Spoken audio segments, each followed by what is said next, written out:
Om Shanti. Good morning. 23 फरवरी 2024 की मुरली।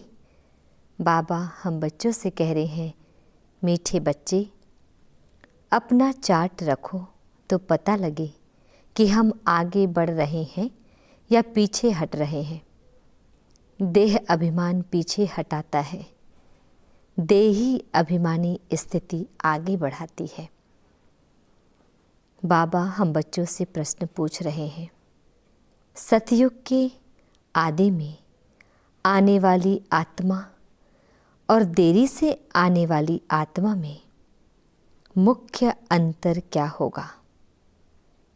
उत्तर है बाबा का, आदि में आने वाली आत्माएं सुख की चाहना रखेगी, क्योंकि सतयुग का आदि सनातन धर्म बहुत सुख देने वाला है। देरी से आने वाली आत्मा को सुख मांगना आएगा ही नहीं, वह शांति शांति मांगेंगे। बेहद के बाप से सुख और शांति का वर्षा हर आत्मा को प्राप्त होता है। ओम शांति। भगवान उवाच। जब भगवान उवाच कहा जाता है तो बच्चों को श्री कृष्ण बुद्धि में नहीं आता, बुद्धि में शिव बाबा ही आता है। मूल बात है बाप का परिचय देना, क्योंकि बाप से ही वर्षा मिलता है।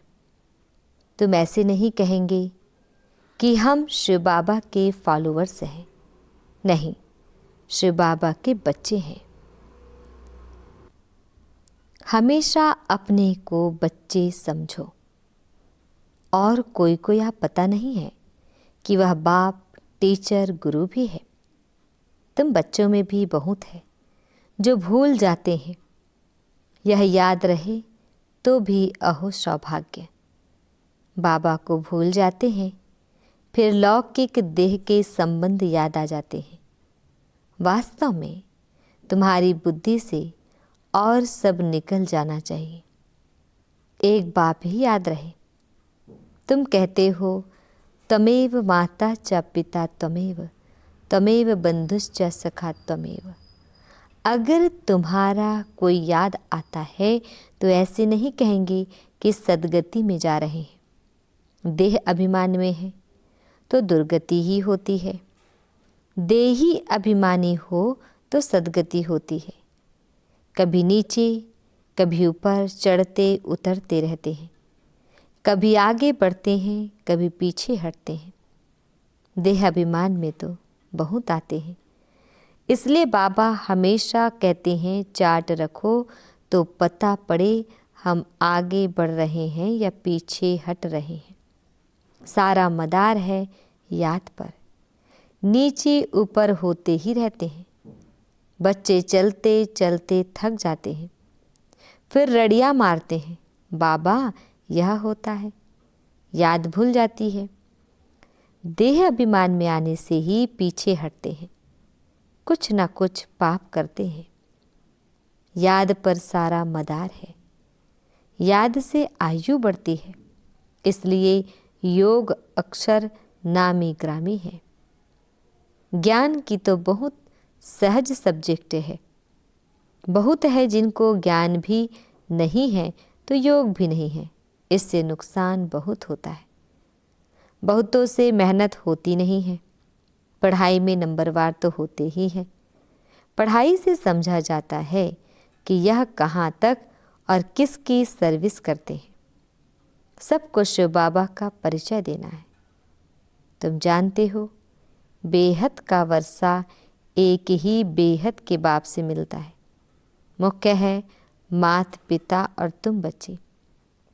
यह हुआ ईश्वरीय कुटुंब, और कोई की भी बुद्धि में यह नहीं होगा कि हम शिव बाबा की संतान हैं। उनसे ही वर्षा लेना है, एक बाप को ही याद करना है, वह भी निराकार शिव बाबा। परिचय ही ऐसे दो, वह तो बेहद का बाप है।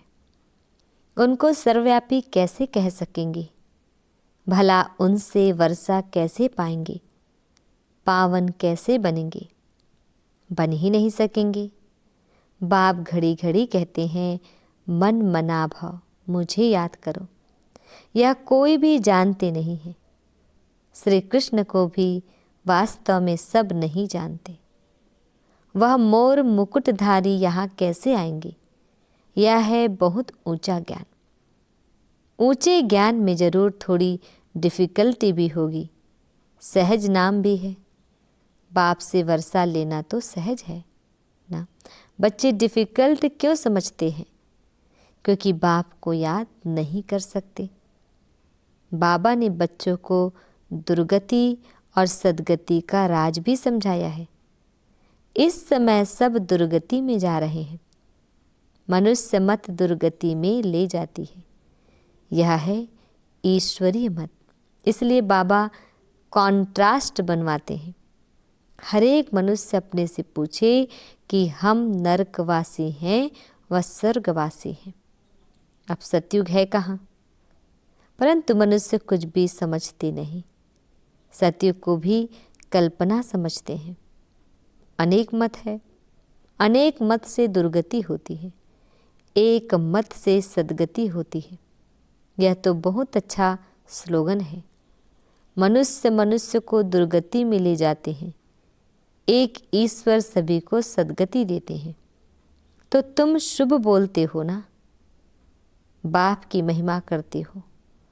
वह सर्व का बाप है, सर्व की सद्गति करते हैं। बच्चों को बाप ने बहुत समझाया है।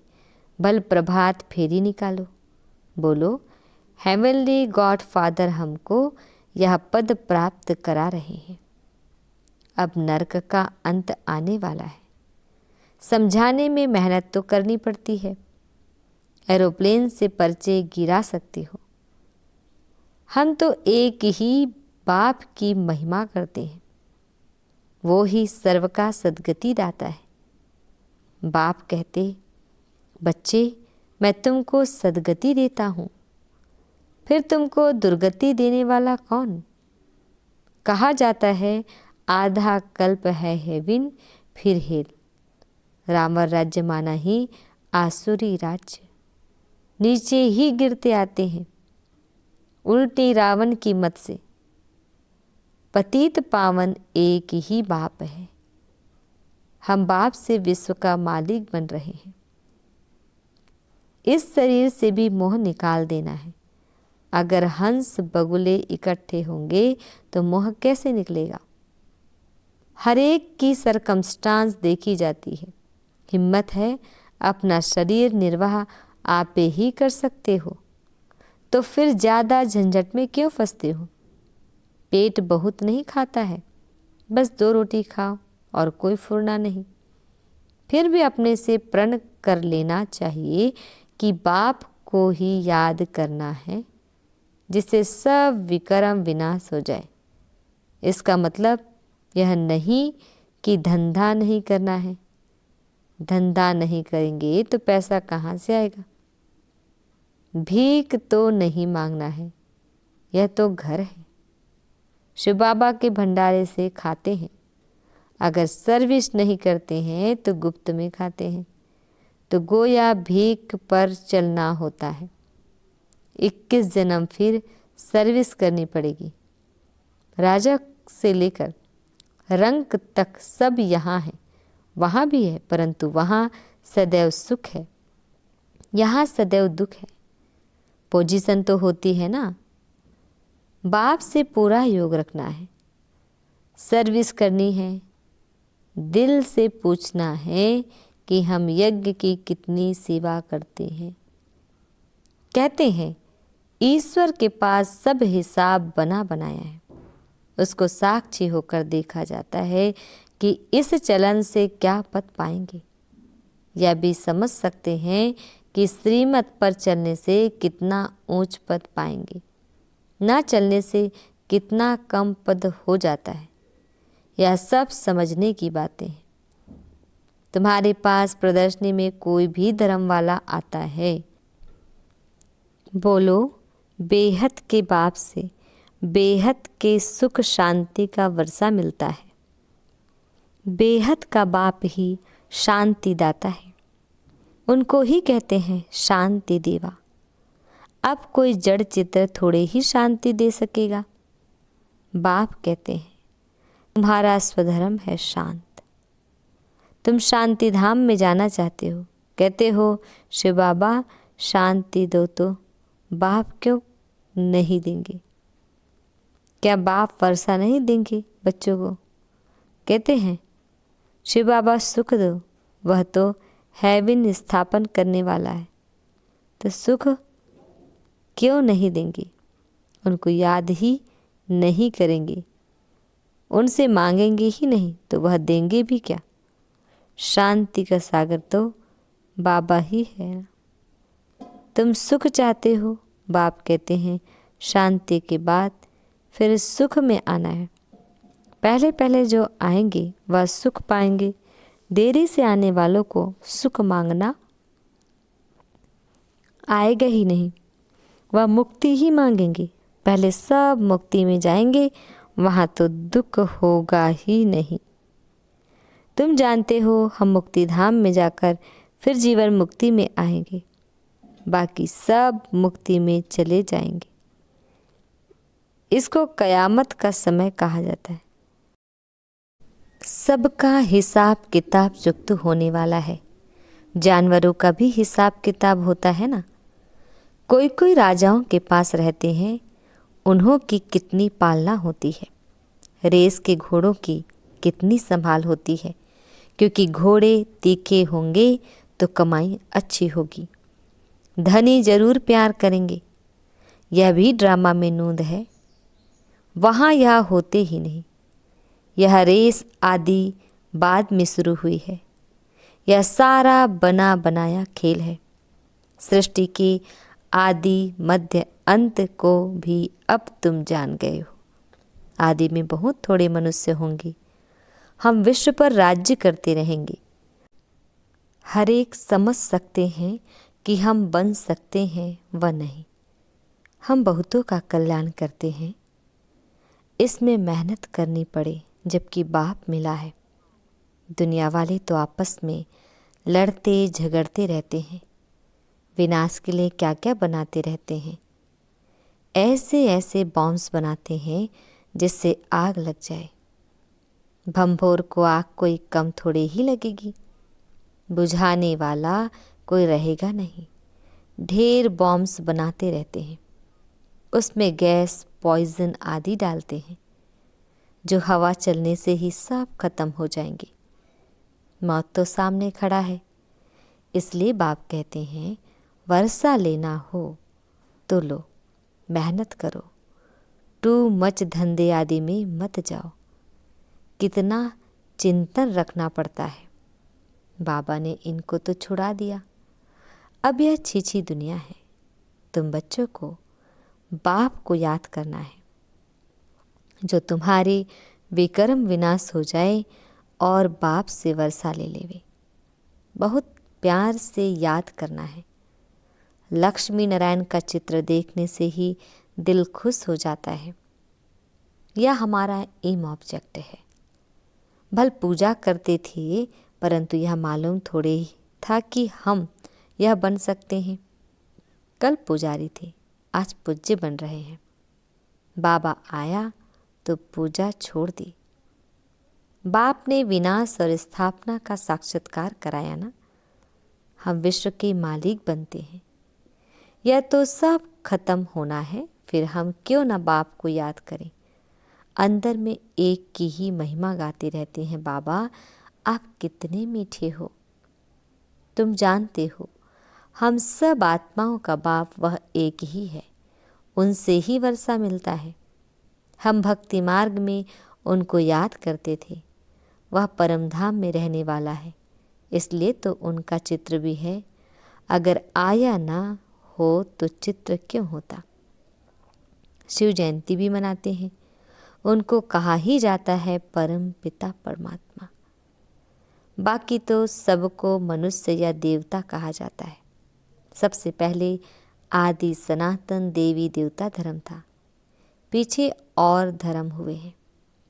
तो ऐसे बाप को कितना प्यार से याद करना चाहिए। भक्ति मार्ग में तो बहुत रड़ियाँ मारते हैं, अर्थ कुछ भी नहीं जानते। जो आया महिमा करते रहते हैं, अनेक स्तुतियाँ हैं। बाप की स्तुति क्या करेंगे? तुम ही कृष्ण हो, तुम ही व्यास हो, तुम ही फलाना हो। यह तो ग्लानि हुई। बाप का कितना अपकार करते हैं। बाप कहते ड्रामा अनुसार यह सब मेरा अपकार करते हैं, फिर मैं आकर सर्व का उपकार, सर्व की सद्गति करता हूँ। मैं आया हूँ नई दुनिया स्थापन करने। यही हार जीत का खेल है। 5000 वर्ष का बना बनाया ड्रामा है। इसमें जरा भी फर्क नहीं हो सकता। यह ड्रामा का राज बाप बिगर कोई समझा न सके। मनुष्य मत तो अनेक निकलती रहती है, देवता मत तो मिलती ही नहीं। बाकी है मनुष्य मत। हर एक अपना अकल निकालते रहते हैं। अब तुमको और कोई को भी याद नहीं करना है। आत्मा सिर्फ अपने बाप को याद करती रहे। मेहनत करनी है। जैसे भक्त भी मेहनत करते हैं ना, बहुत श्रद्धा से भक्ति करते हैं। जैसे वह भक्ति है, तुम्हारी फिर है ज्ञान की मेहनत। भक्ति में कम मेहनत करते हैं क्या? गुरु लोग कहते रोज 100 माला फेरो, फिर कोठरी में बैठ जाते हैं। माला फेरते फेरते घंटा लग जाता। बहुत करके राम राम की धुनी लगाते हैं। यहाँ तुमको बाप की याद में रहना है, बहुत प्यार से याद करना है। कितना मीठे से मीठा बाबा है। सिर्फ कहते हैं मुझे याद करो और दैवी गुण धारण करो। खुद करेंगे तब दूसरों को भी रास्ता बताएंगे। बाप जैसा मीठा और कोई हो नहीं सकता। कल्प के बाद तुमको मीठा बाबा मिलता है।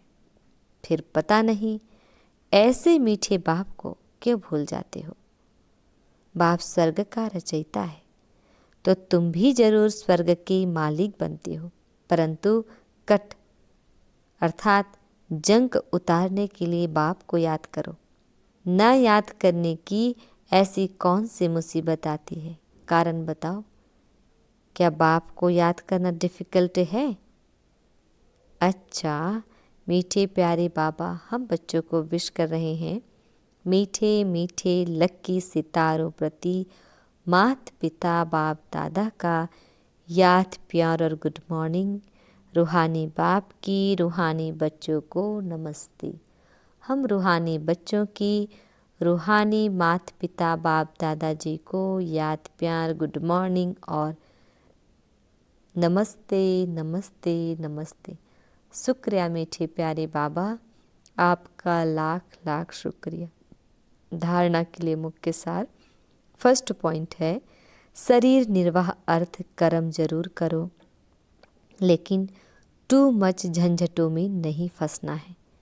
ऐसा चिंतन धंधे आदि का ना हो जो बाप की याद ही भूल जाए। सेकंड पॉइंट है, अनेक मनुष्य मतों को छोड़ एक बाप की मत पर चलना है। एक बाप की महिमा गानी है। एक बाप को ही प्यार करना है, बाकी सब से मोह निकाल देना है। बाबा हम बच्चों को वरदान दे रहे हैं, बेहद की वैराग्य वृत्ति द्वारा पुराने संस्कारों के वार से सेफ रहने वाले मास्टर नॉलेजफुल भाव। डिटेल है, पुराने संस्कारों के कारण सेवा में व संबंध संपर्क में विघ्न पड़ते हैं। संस्कार ही भिन्न भिन्न रूप से अपनी तरफ आकर्षित करते हैं। जहाँ किसी भी तरफ आकर्षण है वहाँ वैराग्य नहीं हो सकता। संस्कारों का छिपा हुआ अंश भी है तो समय प्रमाण वंश का रूप ले लेता है, परवश कर देता है। इसलिए नॉलेजफुल बन बेहद की वैराग्य वृत्ति द्वारा पुराने संस्कारों, संबंधों, पदार्थों के वार से मुक्त बनो तो सेफ रहेंगे। स्लोगन, माया से निर्भय बनो और आपसी संबंधों से निर्माण बनो। ओम शांति।